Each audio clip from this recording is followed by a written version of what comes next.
Week 11 of the fantasy baseball season. Here's a few pitchers I look to sell and trade this week. The first pitcher, Kyle Harrison of the Milwaukee Brewers. Harrison, he's bounced around the last few years from the Giants, where he was a top prospect, then to the Red Sox and the Devils deal, and then in the offseason, the Caleb Duran deal to this Brewer team. And on the year, 51 and 2/3, 6-1 record, 61 Ks, a 1.57 ERA, 1.03 whip and 4 quality starts. In the last month, 28 innings, 4-0 record, 31 Ks, 0.96 ERA, a 1 whip, and 3 quality starts. So Kyle Harrison, one of the best pitchers in fantasy baseball so far this season. We're 2 months in, and he's definitely legit his stuff, no doubt about it, but I just don't think he's going to keep it up under a 2. Going off track record already, he's just surpassed the innings he pitched in the major leagues this year than he did last as Kyle Harrison. But we know this Brewer team, they trade for failed prospects or get guys on the scrap heap and they turn them into something. Them and the Rays, for some reason, just great organizations where they find guys on the cheap, more market ball clubs, and they turn pitchers into solid guys in the rotation. May 14th versus the Padres, 5 innings, got the win, 5 hits, no runs, 7 Ks.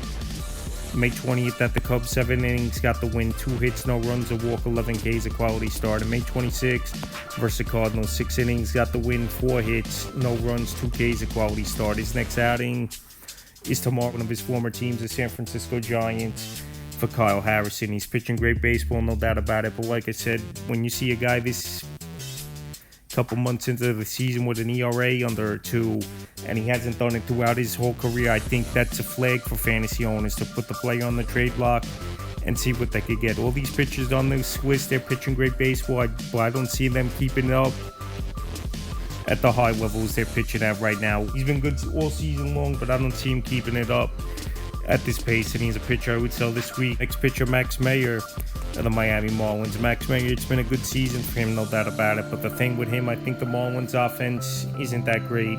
Run support isn't gonna be there every start for him, and he's already got more innings this year than last, where he's had injuries throughout his career. On the year, 66 and 2/3, 5-0 record, 74 Ks, a 2.97 ERA, 1.10 whip, and 3 quality starts. In the last month, 36 and 2/3, 4-0 record, 41 Ks, a 2.70 ERA, 1.01 whip, and 3 quality starts. So Max Meyer, he's pitching great baseball, but like I said, he doesn't have a lot of innings under his belt, and he's had a lot of injuries throughout his career, where he's already in his mid to late 20s is Max Meyer, and finally starting to hit his stride for this Marlin team. But I think the league's going to catch up to him a little bit. They've seen him more now this season than ever. And like I said, the run support, most games, isn't going to be there for Meyer. May 18th versus the Braves, 6 innings, got the win, 3 hits, no runs, 2 walks, 6 Ks, a quality start. May 23rd versus the Mets, 7 innings, got the win, a hit, no runs, 3 walks, 8 Ks, a quality start. And then May 29th, the Mets got him back in that one, 6 innings at the Mets. Things, no decision, 6 hits, 5 runs, 3 walks, 6 Ks. His next outing's a tough one Wednesday at the Washington Nationals, the best team offensively in the National League. And like I said, Meyer, the league's seen him more now.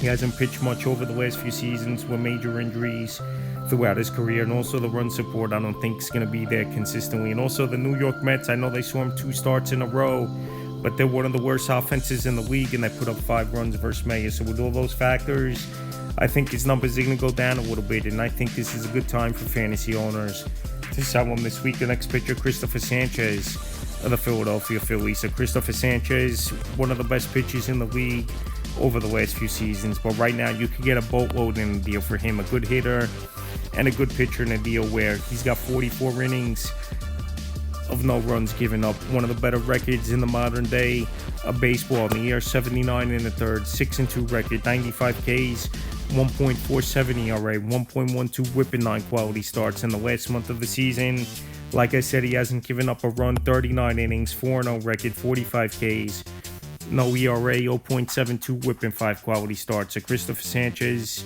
he's been lights out, no doubt about it. Last season was a monster year for him as well with a 2.5 ERA, but he's another guy. I don't see him keeping it up.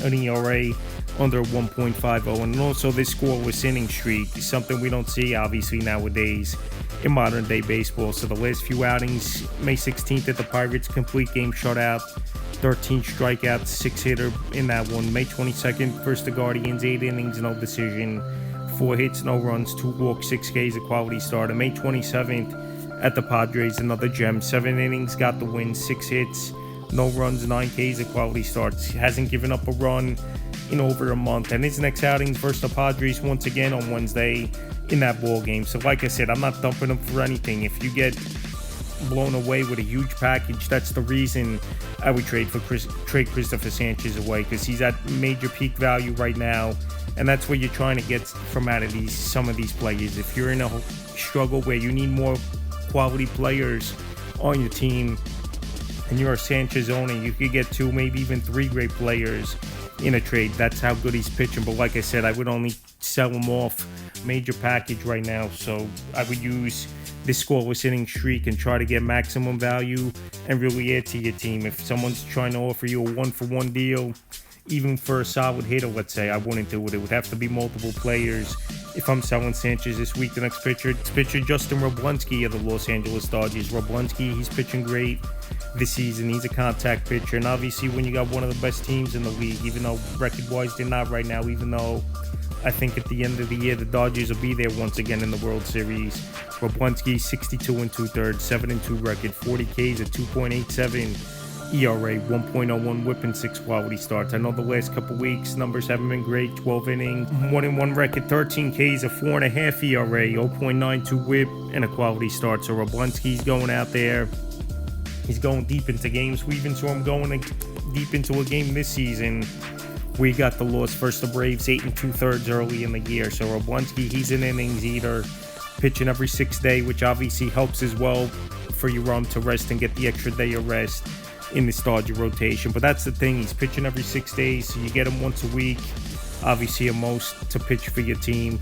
And also as well, he pitches to a lot of contact where eventually the ball's going to find the hole or even over the fence. Last couple outings, May 16th at the Angels, 6 innings, got the win, 7 hits, 2 runs, a walk, 5 Ks, a quality start.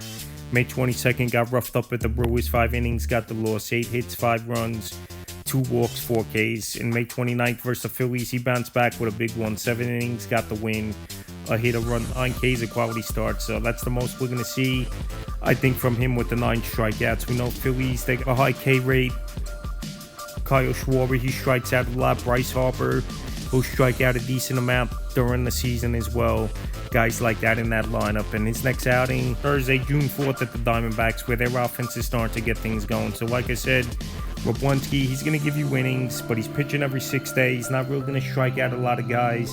And he's another guy with not much of a track record. If his next outing, his innings this year are going to surpass his innings from last season. So I just don't think Roblinski's going to keep it up at this pace, even with a great team behind him in the Los Angeles Dodgers. See, he's a sell-high candidate this week, and the final pitcher is Michael Soroka, staying in the NL West for the Arizona Diamondbacks. So Soroka, he was a great pitcher with the Atlanta Braves going back years ago, but injuries have done him in year after year. But this season he's been healthy, and he's already at 61 innings, where last year he's only pitched 89 2/3. On the year, 61 innings, 7-2 record, 60 Ks, 3.25 ERA, 1.20 whip, and 5 quality starts. In the last month, he's been lights out, 30 1/3, 3-1 record, 24 Ks, a 1.78 ERA, 0.96 whip, and 4 quality starts. So Soroka, he's been on this list on and off throughout the year, but now he's back to pitching great baseball. But like I said, he hasn't had many starter innings under his belt over the last few seasons. He's had a lot of major injuries, as well as Soroka, where missed a lot of ball games and even seasons. Soroka, May 17th at the Rockies, 5 2/3, got the win, 6 hits, 2 runs, 2 walks, 8 Ks. May 22nd versus the Rockies, 6 innings, no decision, 4 hits, a run, 2 Ks, a quality start. And May 27th at the Giants, 6 innings, got the win, 4 hits, 2 runs, 3 Ks, a quality start. So Soroka, he's a 5 or 6 inning pitcher at best for this Diamondback team. He's definitely taken advantage of great matchups, especially 2 with the Rockies and 1 with the Giants in his last 3 outings. And now we'll see tomorrow's ball game, where obviously you're versing the Dodgers, the cream of the crop, 2-time defending champs with a all-star type of lineup. So Soroka is pitching good this season, but like I said, he's taken advantage of some favorable matchups the last few outings, and rightfully so. But like I said, I don't think he's going to keep it up at this pace as Michael Soroka, and also as well, he can hit the wall with his inning been a problem, obviously, over the last few seasons, where he's been a starter in the bullpen and dealt with injury as well. So that's a few pitchers I look to sell and trade for week 11 of the fantasy baseball season.